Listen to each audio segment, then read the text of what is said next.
সম্মানিত ভিউয়ার্স, আসসালামু আলাইকুম। আশা করি আপনারা অনেক অনেক ভালো আছেন, সুস্থ আছেন, সুন্দর আছেন। আমি আপনাদের দোয়া এবং আশীর্বাদ নিয়ে অনেক অনেক ভালো আছি, সুস্থ আছি, সুন্দর আছি। আজকে আমার এই ভিডিওটি দেশ এবং দেশের বাইরের যে যেখান থেকে দেখছেন তাদেরকে অনেক অনেক অভিনন্দন এবং শুভেচ্ছা জানাচ্ছি। আমি আজকে আসছি হাওড়ের মেঠোপথ কাঁচা রাস্তা।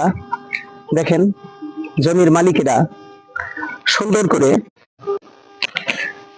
সারি সারি কাঠের গাছ লাগাইছে।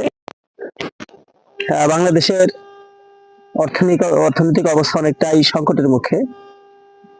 তো আমরা যে যেখানে যার জমি আছে অনাবাদি না লাগাতে পারি।